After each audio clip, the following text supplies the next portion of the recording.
नागपूर आणि गोंदिया जिल्ह्यात झालेल्या 11 नगरपालिकांच्या निवडणुकीत भाजपने जोरदार मुसंडी मारली आहे। नागपूर जिल्ह्यामधल्या सावनेर, खापा, कळमेश्वर, रामटेक, उमरेड या 5 नगरपालिकांमध्ये भाजपचे नगराध्यक्ष निवडून आले, तर मोहोपा आणि कामठीत काँग्रेसचे नगराध्यक्ष निवडून आले।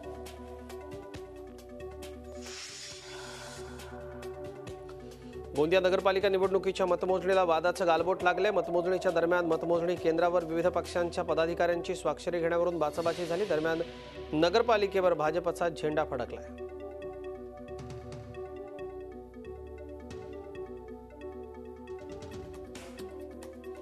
तब्बल 17,000 मतांनी भाजपच्या पदरात थेट नगराध्यक्षपद पडले। भाजपच्या उमेदवाराला या ठिकाणी सुरुवातीला निर्णायक आघाडी मिळाली आणि अखेर त्या आघाडीत थेट विजयात परावर्तित झाले। अशोक इंगळे हे 17,000 मतांनी निवडून आले।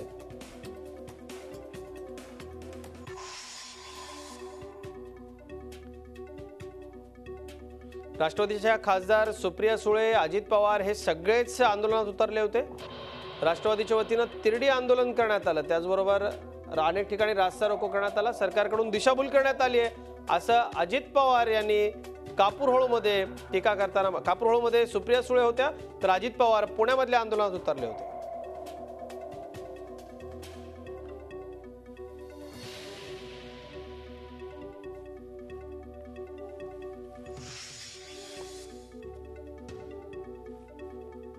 कोल्हापूरमध्ये खास नादखोळ्या स्टाईलचं आंदोलन झालं। राष्ट्रवादीच्या कार्यकर्त्यांनी बँक ऑफ इंडियाच्या दारासमोर चक्क म्हशी बांधल्या। बँक ऑफ इंडियाच्या शाखेत म्हशी घुसवण्याचा प्रयत्न करण्यात आला, मात्र पोलिसांनी तो हाणून पाडला। यावेळी म्हशी हाकलून लावल्यानंतर कोल्हापूरच्या कार्यकर्त्यांनी बँकेसमोर ठिय्या आंदोलन केलं, घोषणाबाजी केली।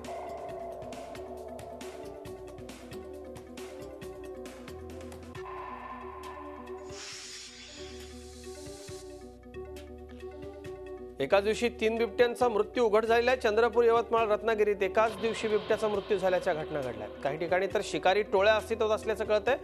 महाविश औष्णिक विद्युत केंद्राजवळ चंद्रपूरला, तर यवतमाळमधल्या घाटंजी तालुक्यातल्या मोहडाच्या शेतशिवारात बिबट्या आढळला, तर रत्नागिरीजवळच्या मिरजोळे गावामध्ये देखील एक बिबट्या मृतावस्थेत आढळून आला।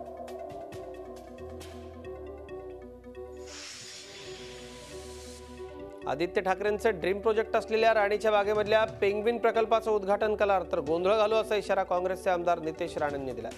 कायदा आणि सुव्यवस्थेचा प्रश्न निर्माण करायचा नसेल तर पेंग्विन दर्शन कार्यक्रम होऊ नये अशी मागणी त्यांनी पालिका आयुक्तांकडे केलेली आहे।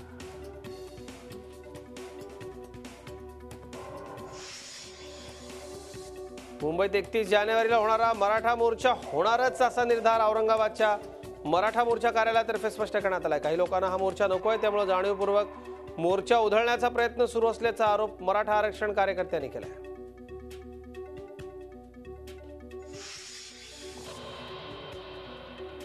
मुंबईमधल्या सार्वजनिक शौचालय शोधण्याकरता महापालिकेने मुंबई टॉयलेट लोकेटर ॲप तयार केलं आहे। हे ॲप अँड्रॉइड मोबाईलवरती उपलब्ध आहे। ॲपचं अनौपचारिक उद्घाटन जे आहे ते महापालिका आयुक्त अजय मेहता यांच्या हस्ते करण्यात आलं।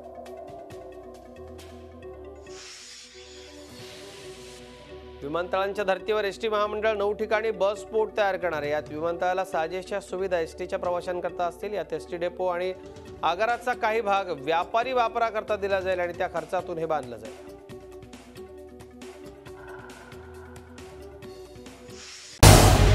झी 24 तास रहा एक पाऊल पुढे।